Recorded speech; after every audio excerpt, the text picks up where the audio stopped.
Ottilie pressed herself against the wet bark of the tree, counting every erratic heartbeat. 143. 144. She had spent 6 weeks running from a man who confused obsession with love, a man who believed that finding her meant he owned her. She thought the park was empty at this hour.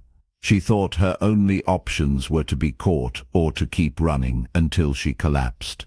But she was wrong. There was a figure sitting on the center bench, motionless, silent, watching. When her ex finally cornered her, grinning because he thought he had won, he made a fatal mistake. He didn't realize he had walked into a sanctuary he didn't understand. The stranger didn't call for help. He simply stood up, smiled with teeth that were far too sharp, and whispered 3 words that changed everything. "Run, little hunter." Ottilie thought she was looking for a hiding place. She didn't know she was about to be offered a throne. The rain had stopped an hour ago, but the park still wept. Water dripped from iron lampposts in measured intervals, each drop catching the amber glow before disappearing into puddles that mirrored nothing.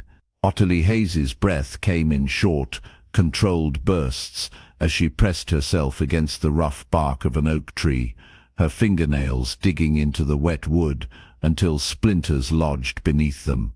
The pain was good, real. It meant she was still here, still moving, still 3 steps ahead of the man who'd been following her for 6 weeks. Her coat clung to her shoulders, heavy with moisture and fear.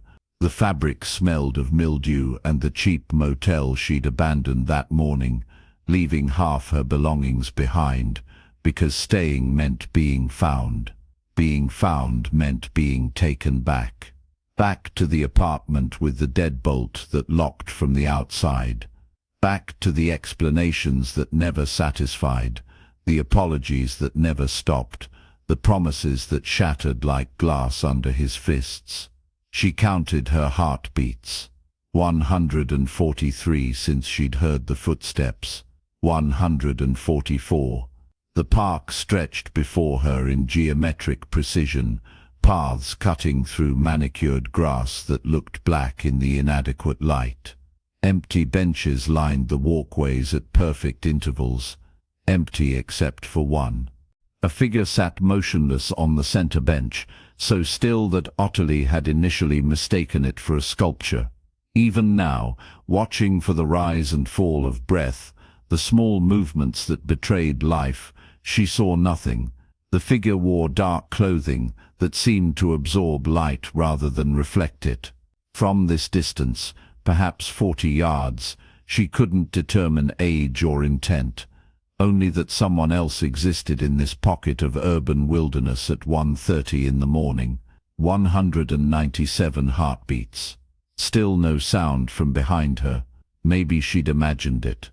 Maybe paranoia had finally crystallized into auditory hallucination. Then a twig snapped. The sound came from the direction of the parking lot, where sodium lights flickered against the fog rolling in from the river. Ottilie's muscles locked. Her therapist, back when she'd had insurance and a permanent address, had called it the freeze response. Not fight or flight, but the third option evolution had coded into prey animals. Become invisible. Become stone. Maybe the predator will pass by. But Uriah Cragg never passed by. She forced herself to move, peeling away from the tree with movements that felt underwater slow. Her boots made soft squelching sounds against the saturated grass. Each step was a negotiation between speed and silence, between the desperate need to run and the certain knowledge that running drew attention. She angled toward the path, toward the benches, toward the sitting figure that still hadn't moved. The fog thickened as she walked, curling around her ankles like cold fingers. It carried the smell of wet earth and something else, something organic and old, like the pages of books left too long in basements. The park's usual sounds had vanished. No traffic hum from the nearby streets. No distant sirens. Not even the rustle of rats in the underbrush. Just the drip, drip, drip of water finding its way back to earth. Ottilie glanced over her shoulder. Nothing visible, but she felt him. The weight of his attention was a physical thing, pressing between her shoulder blades like the barrel of a gun. She'd felt it in the grocery store in Portland, in the library in Sacramento, in the bus station in Reno where she'd bought a ticket to Seattle but gotten off in Eugene instead, a trick that had bought her 5 precious days. The bench was closer now, 20 yards, 15. The figure resolved into sharper detail.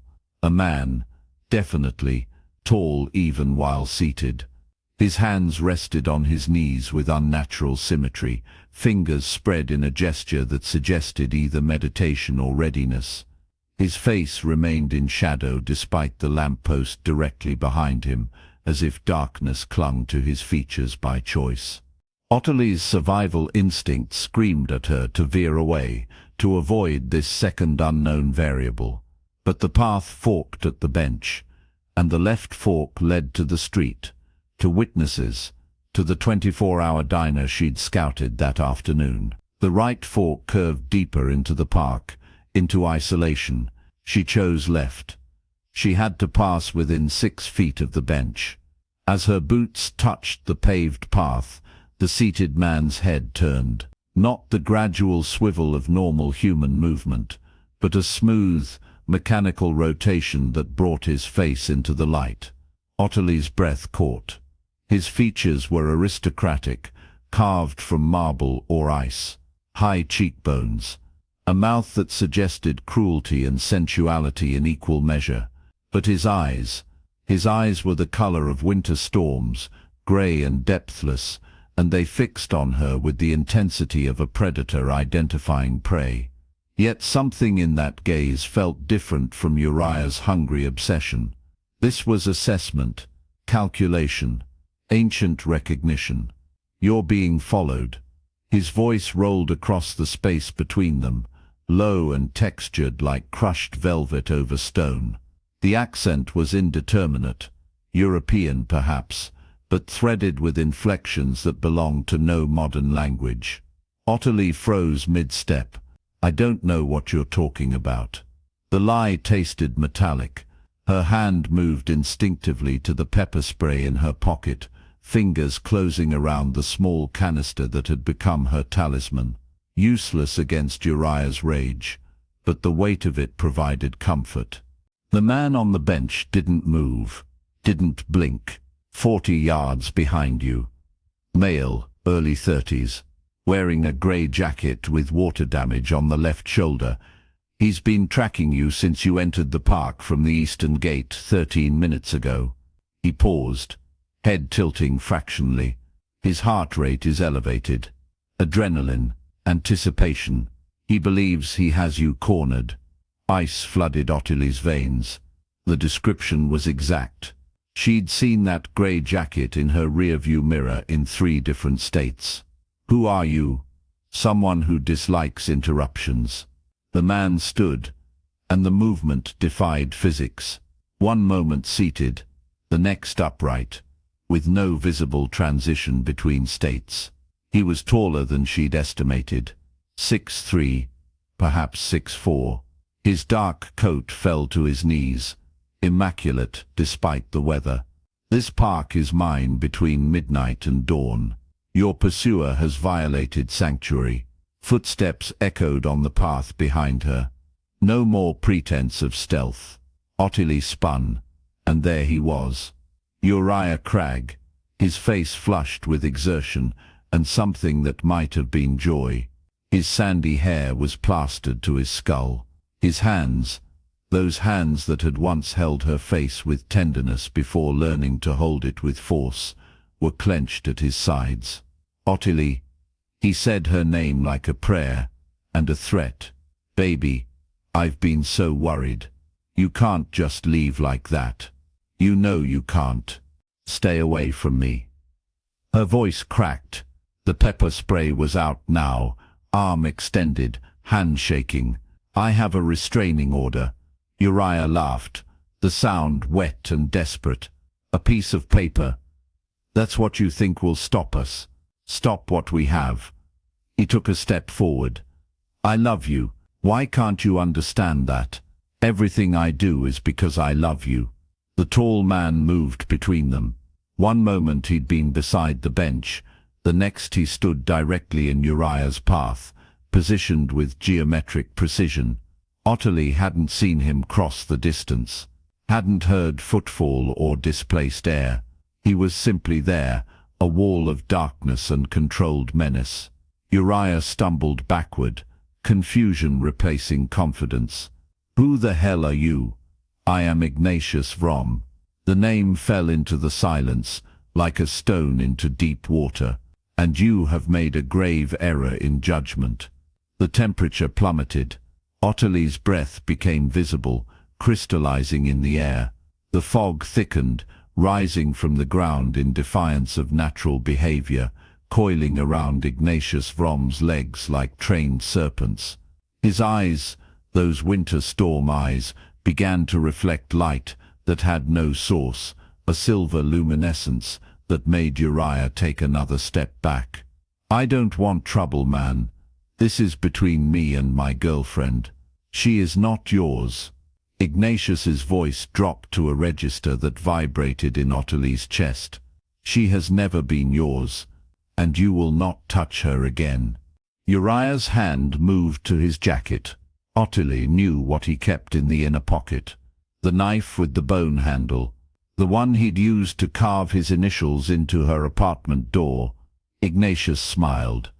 His teeth caught the lamplight. They were very, very white, and far too sharp. Run, little hunter, Ignatius said softly.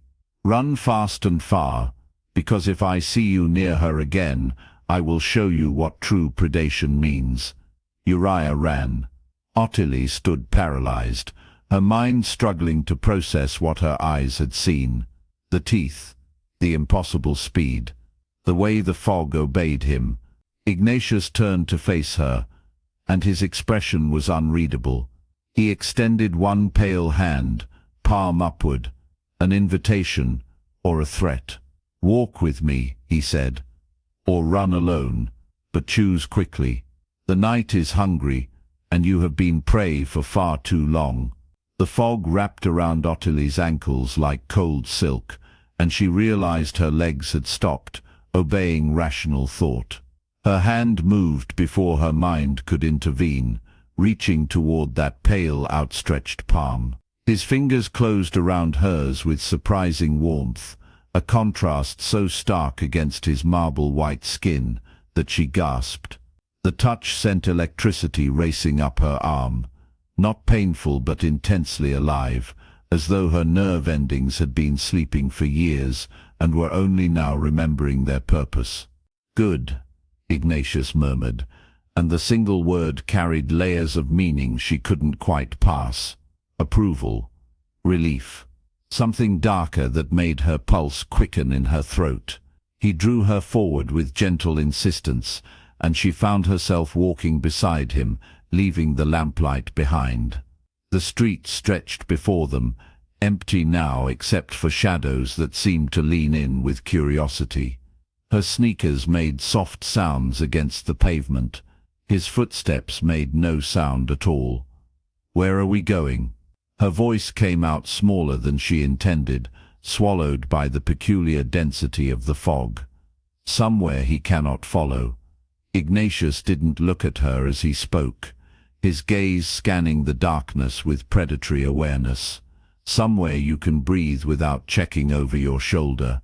They turned a corner, and Ottilie's breath caught. A car waited at the curb, sleek and black, its lines suggesting something from another era. Not quite vintage, not quite modern. The chrome gleamed despite the absence of streetlights, and the windows were tinted so dark they reflected nothing but void. Ignatius opened the passenger door, and the interior light that should have clicked on remained dormant. The leather seats exhaled the scent of old money and older secrets. I don't know you, The words tumbled out as reality reasserted itself in sharp, panicked fragments. I don't know anything about you except that you're not. She couldn't finish the sentence. Not human. The thought was absurd. Impossible. Yet those teeth had been very real. He turned to face her fully, and in the darkness his features seemed to sharpen, becoming more defined and simultaneously less human. The angles of his cheekbones caught shadows that shouldn't exist. His eyes held that winter storm quality, but now she could see flecks of silver moving within the pale blue, like snow caught in wind. You know that I have kept you safe. His voice was soft, almost gentle, but it carried an undercurrent of absolute certainty. You know that when he found you tonight, I was there. You know that I have been there every night for the past 3 weeks, watching the windows of your apartment, ensuring he did not cross your threshold while you slept. The words should have terrified her, should have sent her running in the opposite direction, screaming for help. Instead, they settled into her chest with the weight of truth. She had felt watched, yes, but not threatened. The sensation had been different from Uriah's stalking, which left her skin crawling and her hands shaking. This had been something else. A presence that made the shadows feel less hostile. Why? The question emerged as barely a whisper. Ignatius smiled, and this time he kept his lips closed, hiding those impossible teeth. Because you are extraordinary, Ottilie Haze, and because the world has far too few extraordinary things left in it. He said her full name like an incantation, each syllable deliberate and weighted with significance. No one called her Ottilie anymore. She'd been Tilly since middle school, a diminutive that felt safer, smaller, less noticeable. Hearing her full name in his accent, something European, aged like wine, made her feel seen in a way that was both thrilling and terrifying. She got into the car. The door closed with a sound like a bank vault ceiling, heavy and final. The leather beneath her was butter soft, worn by time into perfect comfort. The dashboard held no modern screens, only elegant analog dials with luminous numbers that glowed faint green. Ignatius slid into the driver's seat with fluid grace, and the engine purred to life without her hearing him turn a key. They pulled away from the curb, and Ottilie watched the familiar streets of her neighborhood slide past the window. The car moved with unnatural smoothness, as though the road itself was making way for them. No bumps, no jolts, just a gliding sensation that made her stomach flutter with vertigo. "Where are we going?" she asked again, needing the sound of her own voice to anchor herself to reality. He navigated through traffic with preternatural ease, the other cars seeming to part before them like water around a stone. "It's outside the city, private, secure." That sounds like something a serial killer would say. The laugh that escaped him was genuine, rich and dark as espresso. "I suppose it does. But I am not a serial killer, Ottilie. I am something far older and infinitely more patient." She should demand he stop the car, should insist on going to the police, to a friend's house, anywhere but into deeper isolation with this beautiful, terrifying stranger. But the thought of Uriah's face, twisted with possessive rage, the memory of his hands on her shoulders, squeezing until bruises bloomed like dark flowers, those memories made the decision for her. "What are you?" The question hung in the air between them, fragile as spun glass. Ignatius was quiet for a long moment, his hands steady on the steering wheel. They were beautiful hands, she noticed, long-fingered and elegant, with the kind of refinement that suggested centuries of practice in simply existing. No calluses, no scars, just pale, perfect skin that seemed to drink in the dashboard's green glow. "I am what your ancestors feared in the darkness," he said finally. what they told stories about to keep their children close to the fire. I am the reason humans invented crucifixes and garlic, and all manner of desperate protections. He glanced at her, and his eyes reflected the passing headlights like an animal's. But I am also what stands between you and the monsters who walk in daylight, wearing human faces and human smiles while their souls rot with cruelty. The city fell away behind them, replaced by trees that pressed close to the road, their branches forming a tunnel overhead. The moon appeared between clouds, full and heavy, turning the landscape silver. Ottilie's hands trembled in her lap, so she pressed them together, fingernails digging into her palms. "Vampire," she whispered, testing the word. It felt ridiculous on her tongue, a Halloween costume word, something from movies and teenage novels. Not real, not possible, among other names. He didn't deny it. But that word has been diluted by popular culture, romanticized and simultaneously villainized beyond recognition. I am simply what I am, old, hungry, protective of the few things I choose to value, and you value me. It wasn't a question, intensely. The single word made her shiver, not from cold. The car's interior was perfectly climate-controlled, but from the weight of implication.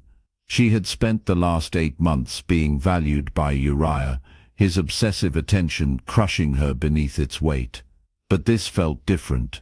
This felt like being valued the way museums valued rare artifacts. With reverence, with the understanding that some things were irreplaceable. They turned onto a private road, unmarked and nearly invisible between the trees. The car climbed steadily upward, the forest growing denser, older. These were not the managed woods near the city, but something wilder, trees that had stood for centuries, their roots deep and their branches gnarled with age. The house appeared suddenly, emerging from the darkness like a ship from fog.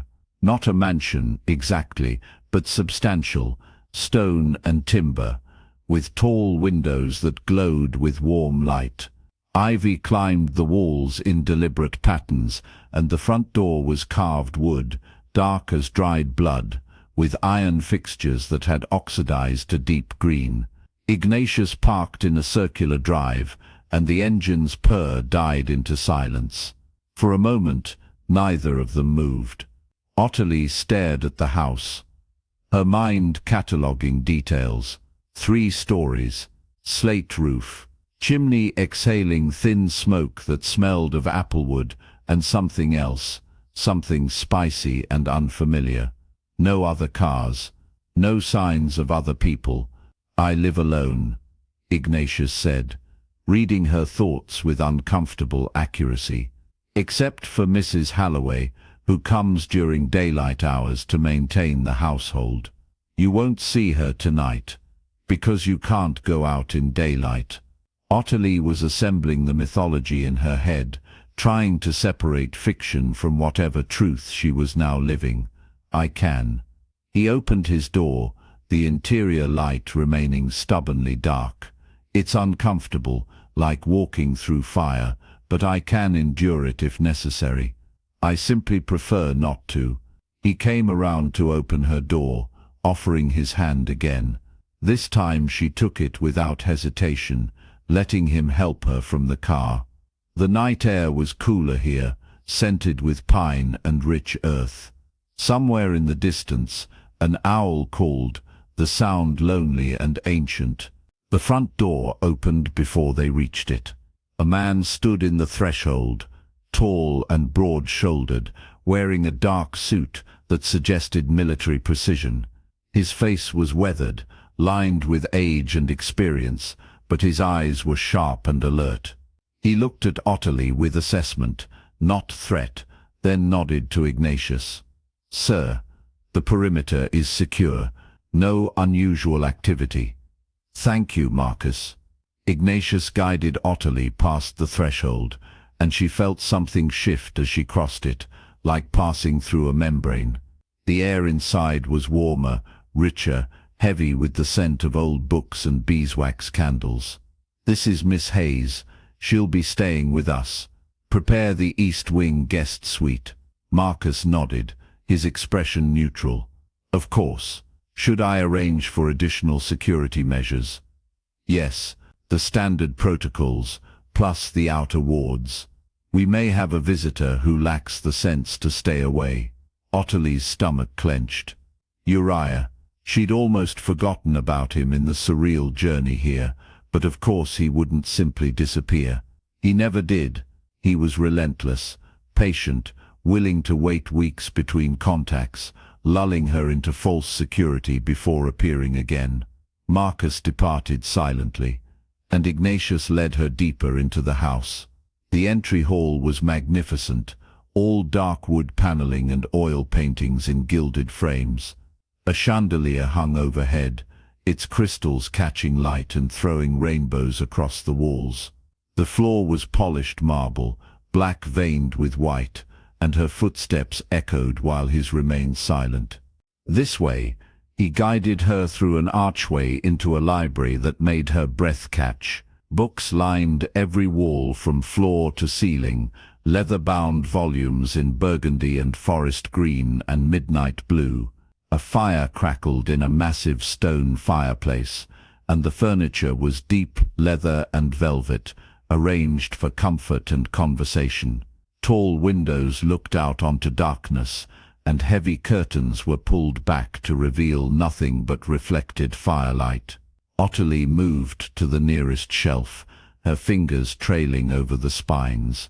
Latin, Greek, languages she couldn't identify. The books were old, genuinely old, the kind that belonged in climate-controlled museum cases. She pulled one out carefully, opening to a hand-illuminated page, gold leaf catching the firelight.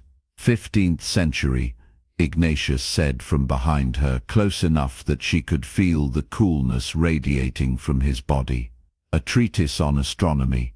Incorrect, of course, but beautiful in its certainty. She turned to face him, the book still cradled in her hands. "How old are you?" "Old enough to have watched empires rise and fall, old enough to have forgotten more than most humans learn in their entire lives." He took the book gently, returning it to its place. "Old enough to recognize something precious when I encounter it. You keep saying that I'm extraordinary, but I'm not. I'm just." She gestured helplessly at herself. "I'm nobody. A waitress with student loans and a stalker. There's nothing special about me." Ignatius moved closer, and she found herself backed against the bookshelf, surrounded by the scent of old paper and his own scent, which was harder to define. Cold stone. Night air. Something metallic and sweet that made her think of blood, though she pushed that thought away. "You survived him," Ignatius said softly. "For 8 months you survived his obsession, his violence, his attempts to break you into something he could own. You changed your phone number 7 times. You moved apartments 4 times. You learned to vary your routes, to check your locks compulsively, to sleep with a knife under your pillow. And through all of it, you did not break. You did not let him reshape you into a victim." Tears burned in her eyes, unexpected and hot. No one had acknowledged it. Not the police, who told her there was nothing they could do without concrete threats. Not her friends, who'd grown tired of her paranoia and gradually drifted away. Not her family, who lived 3 states away and thought she was exaggerating. "I see you, Ottilie Haze." His hand came up, cupping her face with surprising gentleness. His palm was cool against her flushed skin. "I see your strength, your resilience, the fire that burns in you despite everything he tried to extinguish. That is why you are extraordinary. That is why I will not let him have you." She leaned into his touch without meaning to, starved for gentleness, for someone to see her as more than damaged goods. His thumb brushed across her cheekbone, catching a tear. "Why do you care?" The question came out broken. "You don't know me. You're not. We're not even the same species." A smile ghosted across his lips. "No, but I have lived long enough to understand that connection transcends such boundaries. I have watched you for weeks, Ottilie. I have seen you feed stray cats, despite barely having enough for yourself. I have seen you give your coat to a homeless woman on a freezing night. I have seen you stand up to drunk men twice your size who harassed your co-workers. You have a light in you that this world desperately needs, and I will not allow it to be extinguished by a small, cruel man who mistakes obsession for love." The fire crackled, sending sparks up the chimney. Somewhere in the house, a clock chimed midnight, the sound deep and resonant. Ottilie's heart hammered against her ribs, caught between fear and something else, something that felt dangerously like hope. A sharp sound shattered the moment. Glass breaking, distant but distinct. Marcus's voice, raised in alarm. Then footsteps, running, multiple sets converging from different directions. Ignatius's entire demeanor changed in an instant. The gentle lover became the predator, his body coiling with lethal readiness. He moved in front of Ottilie, blocking her from the library entrance, and when he spoke, his voice carried command that made her bones vibrate. "Stay behind me. Do not leave this room." More sounds. Shouting. A crash. Then Uriah's voice, loud and ragged with rage, echoing through the house. "Ottilie, I know you're here. You think you can hide from me? You think this freak can protect you?" Ignatius's hands flexed at his sides, and Ottilie saw his fingernails lengthen into something that resembled claws, pale and sharp as surgical steel. The temperature in the library plummeted, her breath misting in the air. "He shouldn't be able to enter," Ignatius said, more to himself than to her. "The wards should have stopped him." Unless what?" Ottilie's voice shook. Uriah's footsteps grew closer, accompanied by Marcus's protests and the sound of struggle. Then Uriah appeared in the library doorway, and Ottilie's blood turned to ice. He looked wrong. His eyes were too bright, feverish, and his movements had a jerky, unnatural quality. In his hand, he clutched something that glinted in the firelight. Not the bone-handled knife. Something else. A chain with a pendant, silver and ornate, covered in symbols that hurt to look at directly. "Found this in an interesting little shop," Uriah said, his grin manic. "Lady said it would protect me from monsters. Said it would let me walk through any barrier, break any spell." He held it up like a talisman. Guess she was right. Ignatius hissed, an inhuman sound that raised every hair on Ottilie's body. The silver pendant was smoking slightly, where Uriah gripped it, burning his palm, but he didn't seem to notice or care. "You have made your final mistake," Ignatius said, and his voice was no longer beautiful.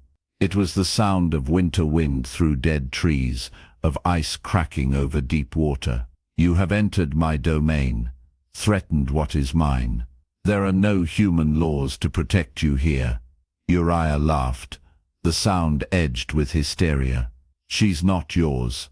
She's mine. I found her first. I loved her first. That was never love." Ignatius began to move forward, each step deliberate, predatory. The shadows in the room seemed to move with him, reaching toward Uriah with grasping fingers. That was ownership, possession, the desperate clutching of a small mind that mistakes control for affection. "Stop!" Ottilie's voice cut through the tension. Both men turned to look at her, and she stepped out from behind Ignatius, her legs shaking but her voice steady. "Uriah, please. Just leave. Walk away. You don't know what you're dealing with." Uriah's face twisted with hurt and rage. I'm dealing with the woman I love, running away with some rich freak. I'm dealing with you choosing him over me. After everything I did for you, after all the time I spent watching you, learning you, loving you, you never loved me. Ottilie said, and the words came from somewhere deep and true. You loved the idea of me, the version you built in your head. You never saw the real me. Never wanted to. That's not true. Uriah lurched forward, and Ignatius moved like lightning, placing himself between them again. The pendant swung wildly on its chain, and where its light touched Ignatius's skin, smoke rose, the flesh blistering and healing in rapid succession. Enough. Ignatius's voice dropped to a register that made the windows rattle in their frames. You will leave now, or I will remove you. And I promise you, human, you will not enjoy my methods. Uriah's hand went to his jacket, and Ottilie saw the familiar outline of the bone-handled knife. But before he could draw it, the library filled with movement.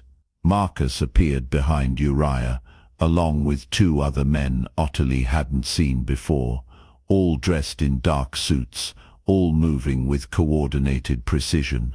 They grabbed Uriah's arms, and the pendant fell from his grip, clattering to the marble floor. The moment it left his hand, Uriah seemed to deflate, the manic energy draining from him. He struggled weakly as the men dragged him backward, his eyes fixed on Ottilie with desperate pleading. "Tilly, please. I love you. I just want to talk. Just give me a chance to explain." "Take him to the boundary," Ignatius ordered. "Release him there with a warning. If he returns, he will not leave again." As they hauled Uriah away, his protests echoing through the house, Ignatius bent to retrieve the pendant. He used a handkerchief to pick it up, his face grim. The silver was still smoking, etched with symbols that seemed to writhe in the firelight.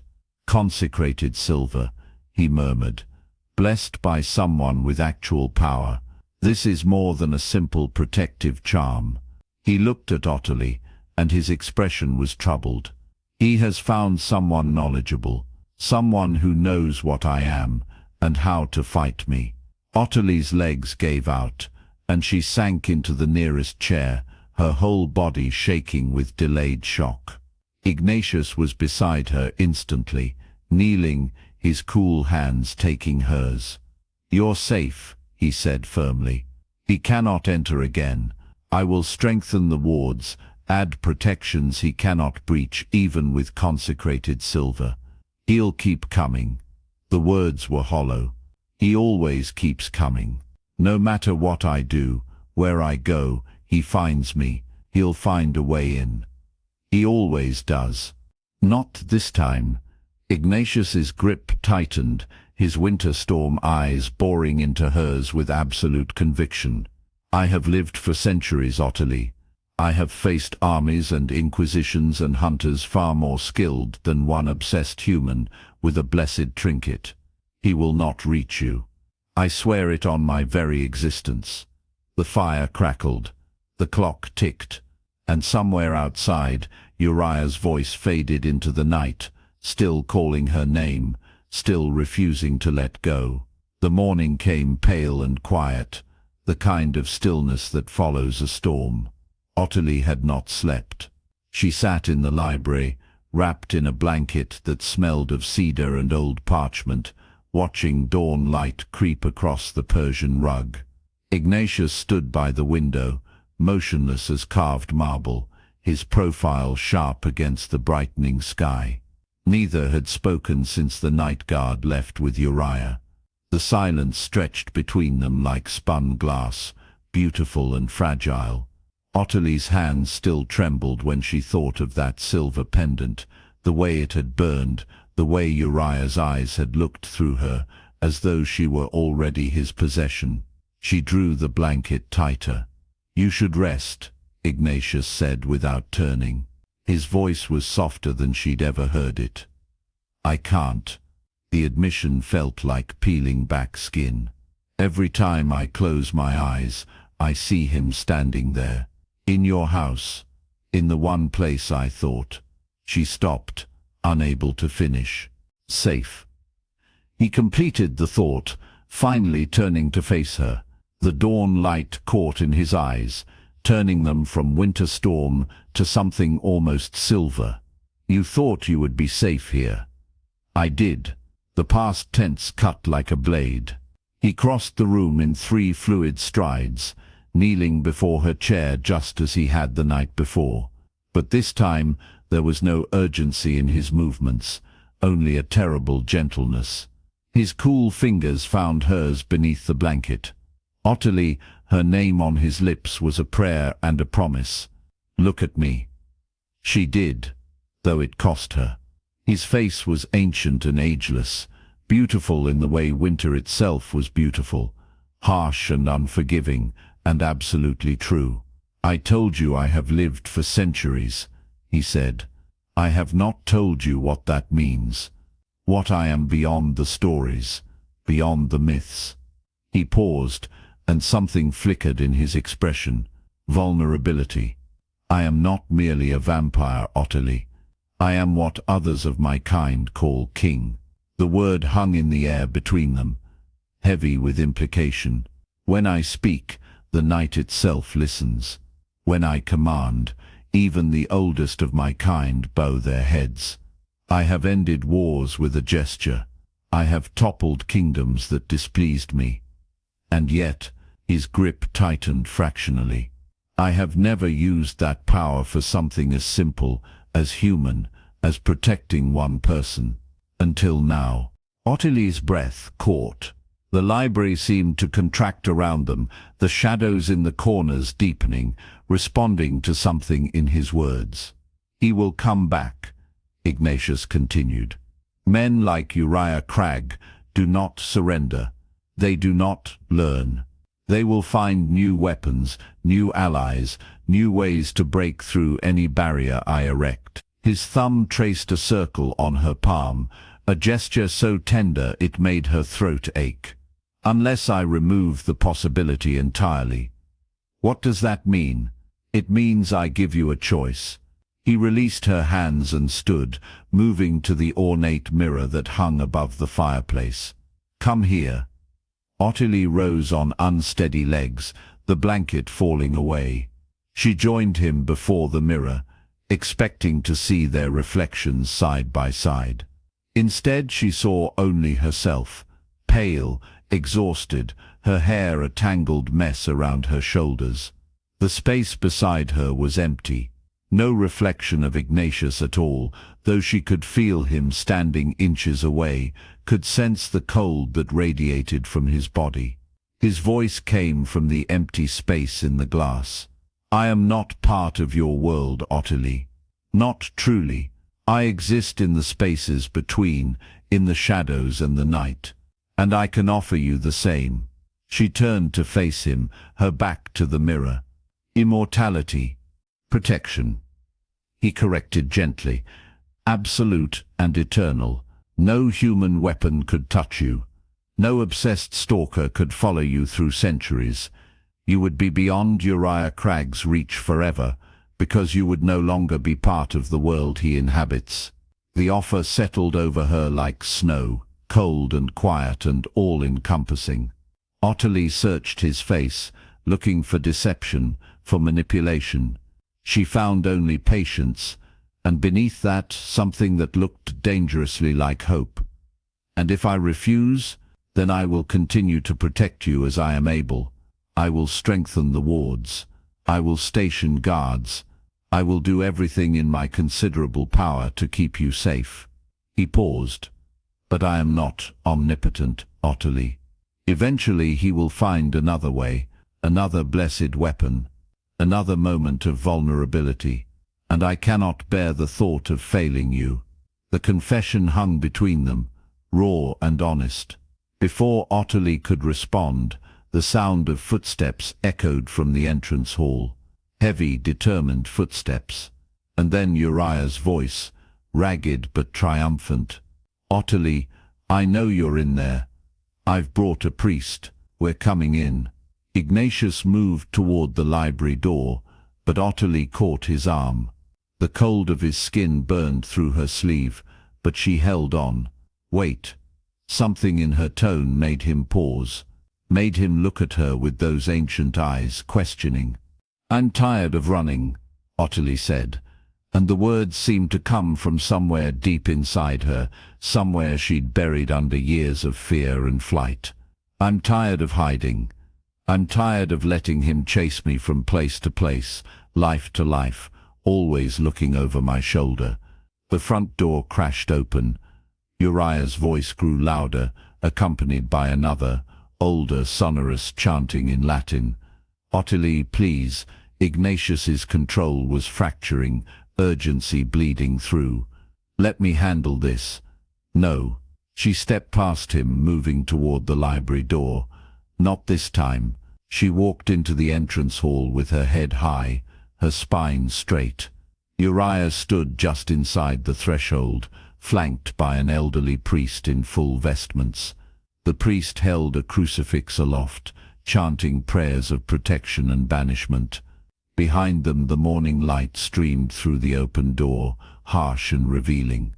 Uriah's face transformed when he saw her, relief and possession, and something darker, all tangled together. Ottilie, thank God, I've come to save you from this creature. Father Benedict has agreed to help. We'll perform an exorcism if necessary, cleanse this house. Stop. The single word cut through his rambling. Ottilie descended the stairs slowly, each step measured and deliberate. She felt Ignatius behind her, a cold presence in the shadows, but she didn't look back. You're not saving me, Uriah, she said, and her voice was steady. You never were. You were trapping me, claiming me, making me into something you could own. I love you. His voice cracked on the words. Everything I've done because I love you. No. Ottilie reached the bottom of the stairs. You love the idea of me. The version of me that exists in your head. The one who needs you, who can't survive without you, who will be grateful for your obsession. She took another step forward. But I'm not her. I never was. The priest's chanting faltered. Uriah's face contorted, cycling through confusion and anger and denial. He's poisoned you. Uriah spat. That creature has gotten into your mind, made you think. He's given me a choice. Ottilie's voice rang through the hall, clear and strong. Something you never did. Something you never would. She turned then, looking back at Ignatius. He stood at the edge of the shadows, his expression carefully neutral, but she could see the tension in his shoulders, the way his hands were clenched at his sides. Waiting, hoping, afraid. I choose this, Ottilie said to him. To herself, to the universe. I choose you. I choose the night. I choose to stop running. The shadows in the hall seemed to exhale, to lean in closer. Ignatius's eyes blazed silver bright. No. Uriah lunged forward, but he made it only 2 steps before he stopped, frozen. He hadn't hit a barrier, hadn't been struck or restrained. He simply couldn't move, as though the air itself had solidified around him. Ignatius hadn't moved, hadn't raised a hand, but the temperature in the hall had dropped 20 degrees, and the shadows were no longer shadows. They were solid, present, alive with ancient power. You will leave, Ignatius said quietly. The words weren't loud, but they resonated through the house, through the ground, through the bones of everyone present. You will not return. You will not speak her name. You will not think of her. You will forget Ottilie Haze ever existed. You can't. Uriah choked out, straining against the invisible force. I am king of the night, Ignatius continued, and now there was something inhuman in his voice, something vast and terrible and absolute. and you are a mortal man who has overstayed his welcome in my domain. Be grateful I am allowing you to leave with your life." The priest stumbled backward, his crucifix clattering to the floor. Uriah made one last desperate attempt to reach Ottilie, his hand stretching toward her, his mouth forming her name. Then he was moving backward, his feet dragging against his will, his body propelled by nothing visible, but everything present. The priest fled first, his vestments flapping. Uriah followed, still fighting, still reaching, until he crossed the threshold, and the door slammed shut with a finality that shook the walls. Silence crashed down like a wave. Ottilie's legs gave out. Ignatius caught her before she hit the floor, lifting her effortlessly, carrying her back up the stairs to the library. He settled her in the chair by the fire, which had somehow rekindled itself, and knelt before her once more. "Are you certain?" he asked, and his voice was just his voice again, careful, gentle, achingly hopeful. "Once done, it cannot be undone. You will walk in shadow. You will watch the world change around you. You will lose the sun." Ottilie reached out, cupping his cold face in her warm hands. "I've lived in shadow for years, Ignatius, running, hiding, afraid of every footstep behind me. At least this way, the shadow is mine. The choice is mine." He closed his eyes, leaning into her touch. When he opened them again, they were bright with something that might have been tears, if vampires could weep. "Then come with me," he said, "to the garden. There's something I want to show you." He led her through the house to a conservatory she hadn't known existed, and beyond that to a walled garden. Twilight was falling, that perfect moment between day and night, when both existed simultaneously. The garden was filled with night-blooming flowers, their white petals luminous in the gathering dark. "This is my favorite time," Ignatius said softly. "Neither day nor night, but something in between. A threshold, a choice."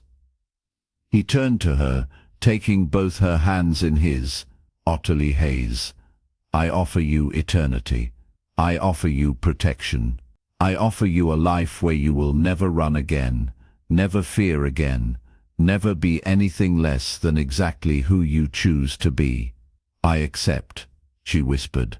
He smiled, then a real smile, warm despite the cold of his skin. "Then welcome home." The bite, when it came, was not painful. It was a door opening, a transformation, a becoming. And when Ottilie Haze rose 3 nights later, the first thing she saw was her reflection in the mirror above the fireplace, or rather the absence of it. She stood beside Ignatius in the library, and the mirror showed only empty space where they both stood. She reached out, touching the glass, and felt only cool certainty. She was free. Outside, the night waited, vast and eternal and hers.